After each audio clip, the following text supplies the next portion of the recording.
Alright everybody, welcome to our second video covering phase 2 of the citrus blossom honey harvest.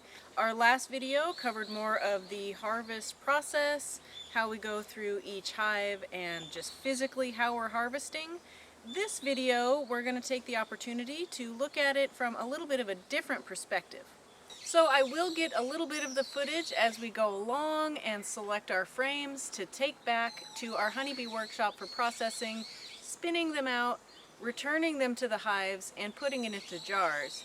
But the focus of this video is going to be looking at our business plan, honey harvest goal numbers, and looking at how we are meeting our goals or not meeting our goals, and how that may or may not affect our next visa renewal and the whole immigration business manager visa situation.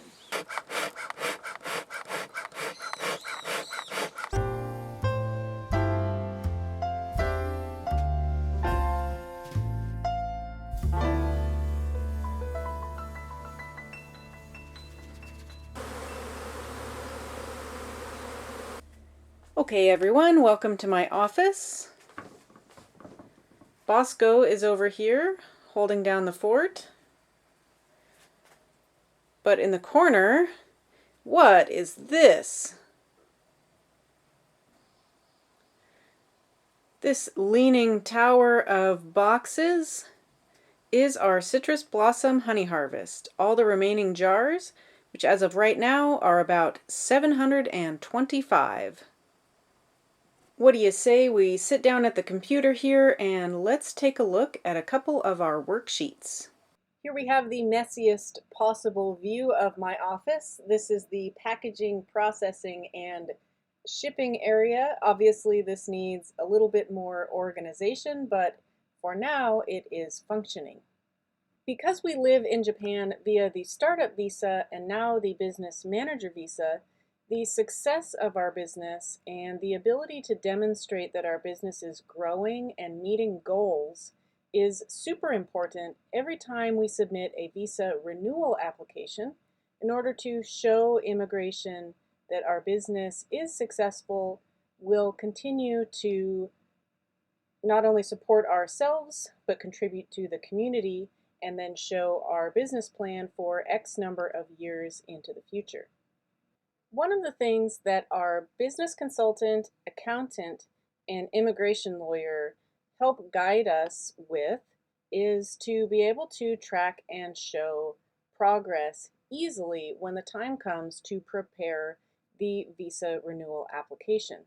So the first sheet that I want to show you is our harvest tracking worksheet. Here you can see we have our honey harvests broken down. We currently have planned that we will have a total of 4 or 5 harvests this year, which will come to an end fairly soon. And then of course we're going to head into hornet season and winter, and we won't have any harvests until the following spring cherry blossom once again. So here we can see it's color-coded. Harvest number 1 happened in late April. You see the location, number of hives, hives harvested, frames harvested, and the important part over here is the harvest weight. So we're looking at grams. Part of the reason that this is important is that the business plan has an estimated number of grams of honey harvested, and then of course that transfers over to a number for potential income for said honey once it sells. So we had a goal for this year, or we still have a goal for this year, to meet 286,300 grams. That is 28.63 kilograms. You can easily see here that the cherry blossom honey was a very, very small harvest. As we said, it's a very small batch harvest because it's so early in the year. However, that honey is amazing and rare, so we are able to sell it for a slightly higher price point, which is great. But 11,000 grams doesn't get us very close to our goal. Our main harvest every year is going to be the citrus honey. So here we've broken it down into 2 separate harvests. We had the early citrus bloom honey that they started working on pretty much as soon as the cherry blossoms went away, the citrus trees started blooming. So we had a first flush that we harvested, and then a short while later we worked on harvesting the second flush. We've just finished that, and just yesterday I got the last of the honey into the jars, which is in the tower of boxes behind me. Now that we know how much citrus honey we were able to produce, you can see it's around 235,000 grams, leaving us just about 50,000 grams short of our honey goal for this year. Overall, we feel really happy with these results.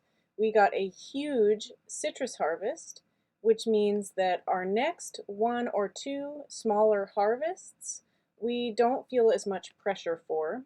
For one thing, we're not sure if it's going to be just sort of a general mixed flower honey, or we might get a nice big harvest of dark, rich Akame Gashiwa honey, but we're not entirely sure because we weren't able to harvest any of this coming season's honey this year, last year, because our bees were still struggling.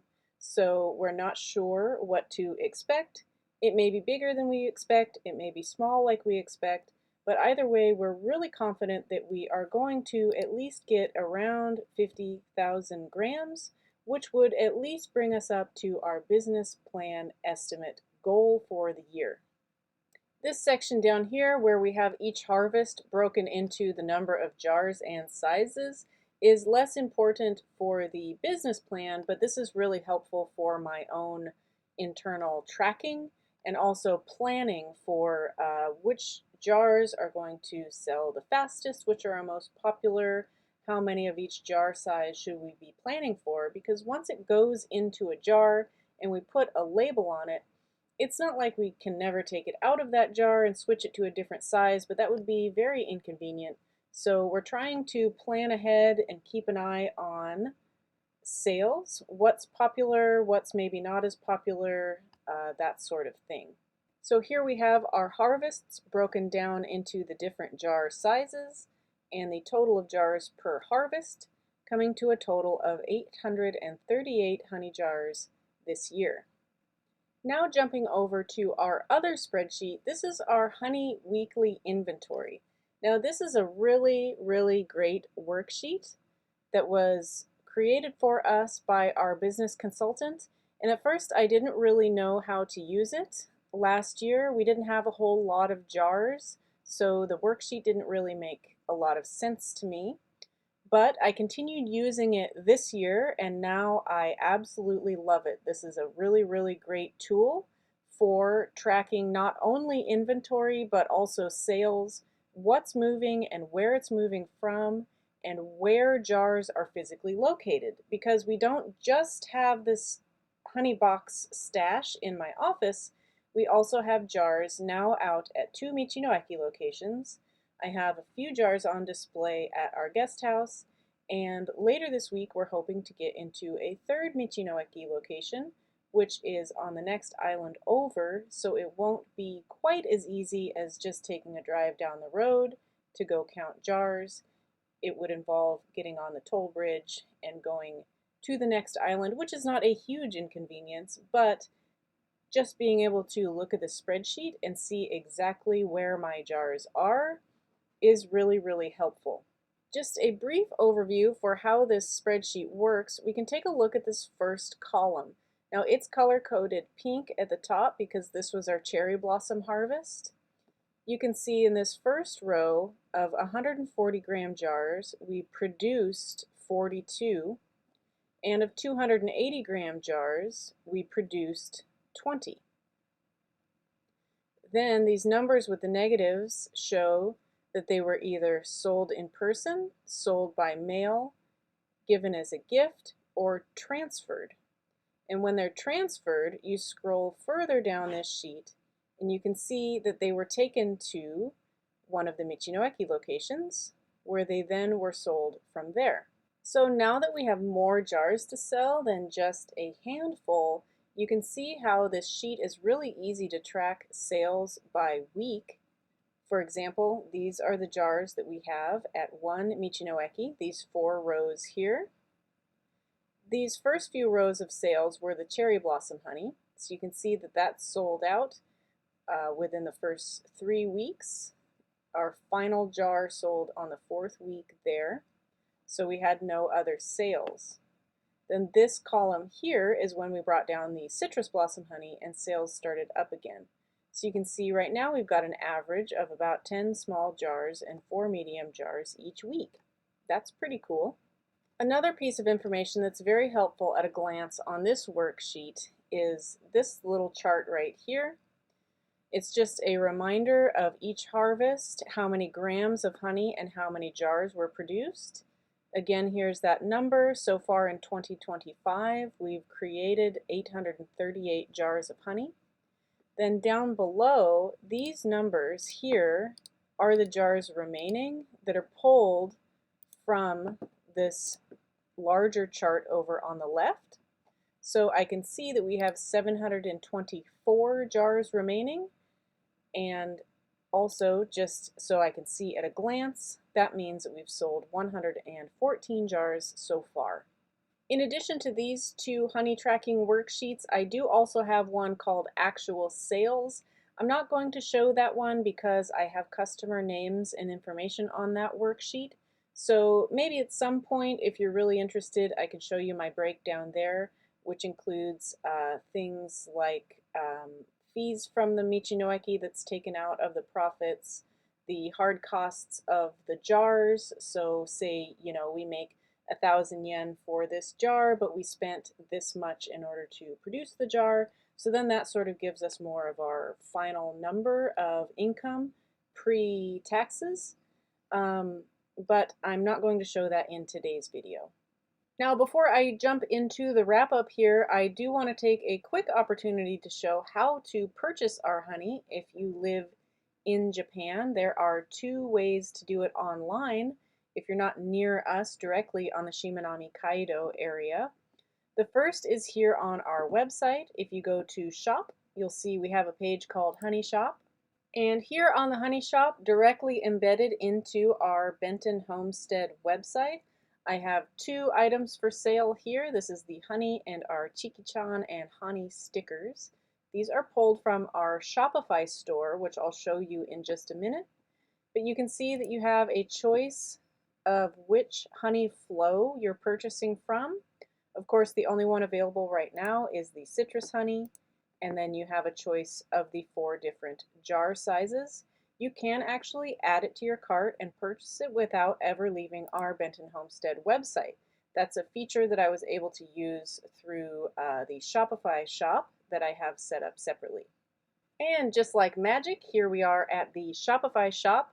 What I really like about this, before I built this website, I researched a few different kinds of shopping cart function website options, and I chose Shopify because I liked its features and its integration the best. One of the features is that you can automatically change currency up here based on the countries that we ship to. So right now we're only shipping honey within Japan, but the rest of the listings are stickers and are vintage retro Japanese items that were found in our Akiya abandoned houses are also shipping to the United States, Canada, and Australia. And I've limited them to those 4 countries just because I'm very new at this. I'm new to shipping. I'm new to shipping internationally. I want to start slowly. We're not in any hurry. We have a house full of antiques, and soon we'll have a really cool retro shop full of antiques. But the shipping part, I'm really learning as I go, and I don't want to make any mistakes, so I just really want to start slowly. Also, I'm learning about import-export regulations, and the US, Canada, and Australia seemed to be the easiest 3 foreign from Japan countries to ship to, so that's where we're starting. However, this video we're talking about honey, and that only ships inside Japan. Clicking on the honey brings up its individual item page, and here we have the same options. You can choose your honey flow, and you can choose your jar size here. There's a few different payment options. We did have a request for some local pickup purchases online with people who wanted to use a debit or credit card to purchase instead of cash. So we do have an option for it to not be shipped, and purchasing through the website, we can then arrange a time to meet and give you your honey in person. So that is another option as well. Got some pictures here and descriptions of our honey, as well as just some information about shipping and thanking you because sales go directly towards our Benton Homestead business, future growth, and all income helps us with our next visa renewal because our business has income requirements that it needs to meet. It's safe to say that we learned a lot during this process because it's just the two of us and there's only so much we can do in a day, and the honey harvest took multiple days each time we made a pass through all 25 hives. There's only so many frames that we can physically take from the hives, inspect, bring to the workshop, spin, do the filtration pass, store it in a large bucket, do the second filtration pass, and get into jars. So there's only so many hours in a day, and the citrus harvest, I don't know how many full days we had. I feel like it was,